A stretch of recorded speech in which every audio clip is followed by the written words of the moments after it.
성도 여러분, 안녕하십니까? 오늘은 2월 25일 금요일입니다. 거룩하시고 열방을 다스리시며 자비로우신 주님, 당신이 계십니다.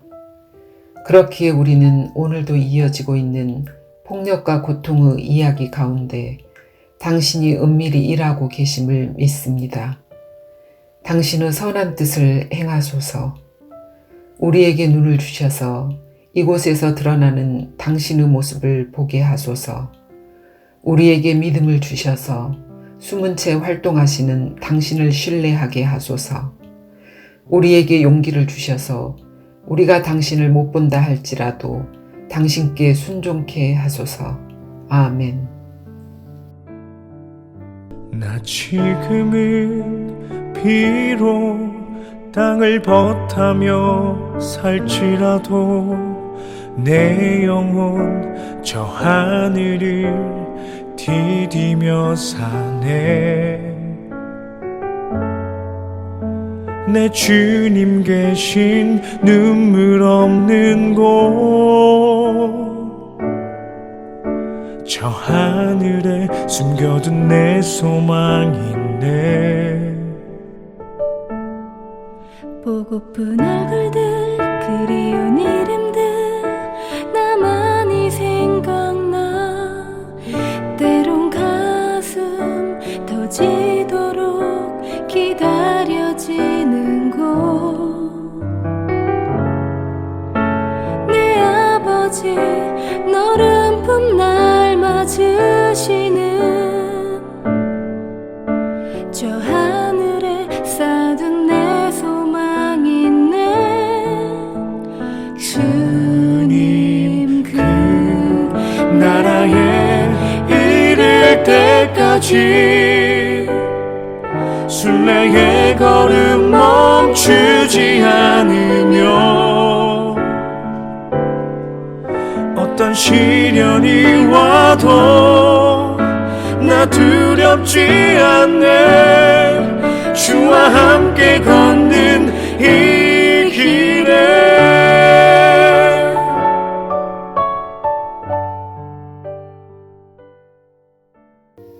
오늘의 말씀은 누가복음 10장 29절에서 37절 말씀입니다. 그 사람이 자기를 옳게 보이려고 예수께 여짜오되 그러면 내 이웃이 누구니이까? 예수께서 대답하여 이르시되 어떤 사람이 예루살렘에서 여리고로 내려가다가 강도를 만나매 강도들이 그 옷을 벗기고 때려 거의 죽은 것을 버리고 갔더라.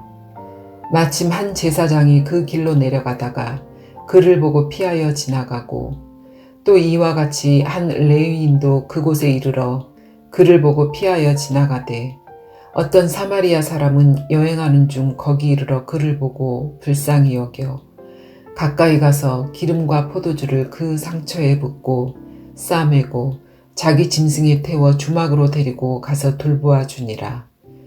그 이튿날 그가 주막 주인에게 데나리온 2를 내어주며 이르되 이 사람을 돌보아 주라. 비용이 더 들면 내가 돌아올 때 갚으리라 하였으니 내 생각에는 이 세 사람 중에 누가 강도 만난 자의 이웃이 되겠느냐. 이르되 자비를 베푼 자니이다. 예수께서 이르시되 가서 너도 이와 같이 하라 하시니라. 사랑하는 성도 여러분, 2월 25일 금요일 새아침이 밝았습니다. 이번 한 주 어떻게 지내셨는가요?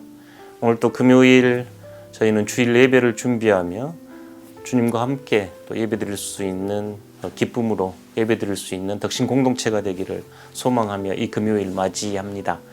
오늘 복음은 너무너무 유명한 한 강도 만난 자를 돕는 선한 사마리아인 이야기입니다. 예수님과 대화 안에서 나왔던 한 주제이지요. 오늘 그 장면으로 한번 들어가 봅니다. 마치 그 장면에 있는 것처럼 여러분 생각해 보십시오. 한 사람이 예루살렘에서 여리고로 내려가다가 그 중간에 강도들을 만났습니다. 이 길은 험하고 인적이 드문 곳이지요. 그래서 그 강도 만난 자는 성경에 기록된 대로 거의 죽게 됐습니다.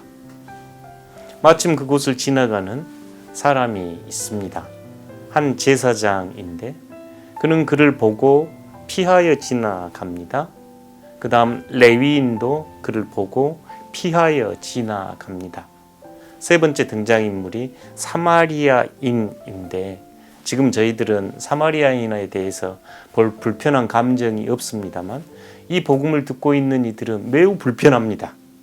제사장, 레위인, 사마리아인이 동격으로 나온 것 자체도 불편하고 이들은 사마리아인을 개, 돼지 취급했던 시대였거든요. 이유는 북이스라엘이 멸망하고 외국의 침입을 받으면서 사마리아인들은 다른 민족과 섞여졌고 또 우상을 숭배하는 사람들이 됐기에 유대인들은 그들을 매우 혐오하고 차별했습니다. 그가 주인공으로 등장하니 얼마나 불편했겠는가요?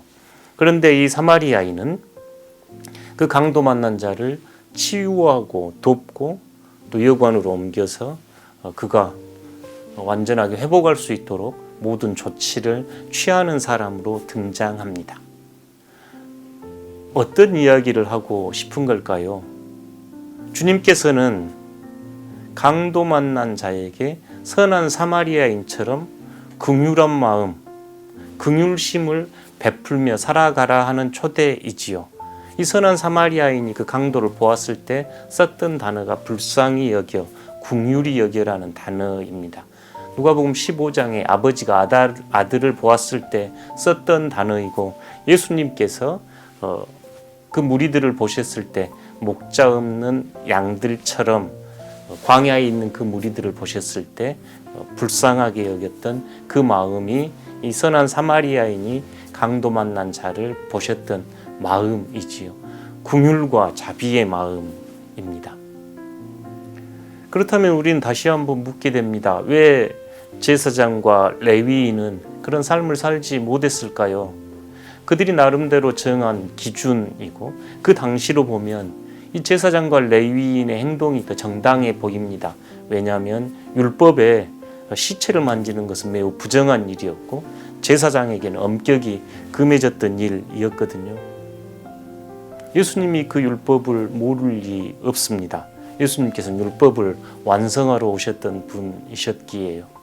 그런데 예수님께서는 이 율법 조항보다 더 중요한 것이 사랑을 실천하는 삶, 자비를 실천하는 삶, 긍휼을 실천하는 삶이라 말씀하시며 예수님께서 그 삶을 우리에게 보여주셨지요. 어떻게 하면 영생을 얻을 수 있습니까? 라는 그 질문에 이 선한 사마리아인처럼 자비와 긍휼을 실천하라 하는 것이 예수님의 응답입니다. 사랑하는 성도 여러분, 예수님과 함께 예수님을 동행하며 예수님의 긍휼심을 실천하는 복된 하루 되시기를 축복합니다. 다시 한번 오늘 복음을 경청하여 주십시오. 누가복음 10장 29절에서 37절 말씀입니다. 그 사람이 자기를 옳게 보이려고 예수께 여짜오되 그러면 내 이웃이 누구입니까? 예수께서 대답하여 이르시되 어떤 사람이 예루살렘에서 여리고로 내려가다가 강도를 만나매 강도들이 그 옷을 벗기고 때려 그의 죽은 것을 버리고 갔더라. 마침 한 제사장이 그 길로 내려가다가 그를 보고 피하여 지나가고 또 이와 같이 한 레위인도 그곳에 이르러 그를 보고 피하여 지나가되 어떤 사마리아 사람은 여행하는 중 거기 이르러 그를 보고 불쌍히 여겨 가까이 가서 기름과 포도주를 그 상처에 붓고 싸매고 자기 짐승에 태워 주막으로 데리고 가서 돌보아 주니라. 그 이튿날 그가 주막 주인에게 데나리온 2를 내어주며 이르되 이 사람을 돌보아 주라. 비용이 더 들면 내가 돌아올 때 갚으리라 하였으니 내 생각에는 이 세 사람 중에 누가 강도 만난 자의 이웃이 되겠느냐. 이르되 자비를 베푼 자니이다. 예수께서 이르시되 가서 너도 이와 같이 하라 하시니라. 아멘.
주님의 마지막 명령은 가서 너도 이와 같이 하라 하시는 말씀입니다. 여러분도 이 사마리아인처럼 강도 만나 좌절과 실망과 슬픔에 넘어져 있는 이들을 돕는 자비와 긍휼을 베푸는 복된 하루 되십시오. 함께 기도하겠습니다.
하나님, 저희 안에 늘 제사장과 레위인처럼 여러 이유와 여러 경계선들이 있습니다.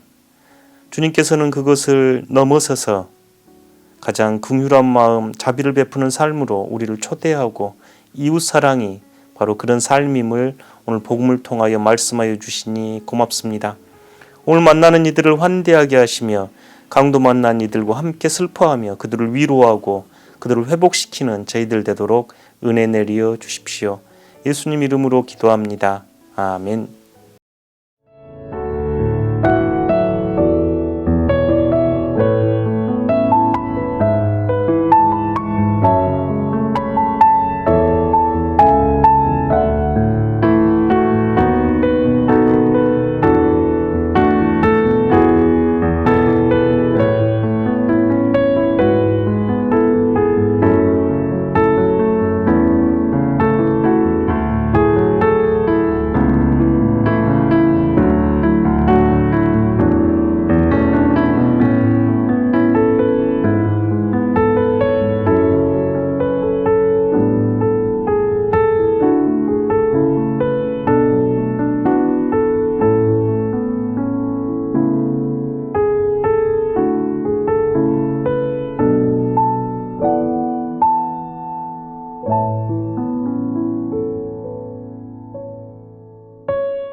하늘에 계신 우리 아버지, 아버지의 이름을 거룩하게 하시며 아버지의 나라가 오게 하시며 아버지의 뜻이 하늘에서와 같이 땅에서도 이루어지게 하소서. 오늘 우리에게 일용할 양식을 주시고 우리가 우리에게 잘못한 사람을 용서하여 준 것 같이 우리 죄를 용서하여 주시고 우리를 시험에 빠지지 않게 하시고 악에서 구하소서. 나라와 권능과 영광이 영원히 아버지의 것입니다. 아멘.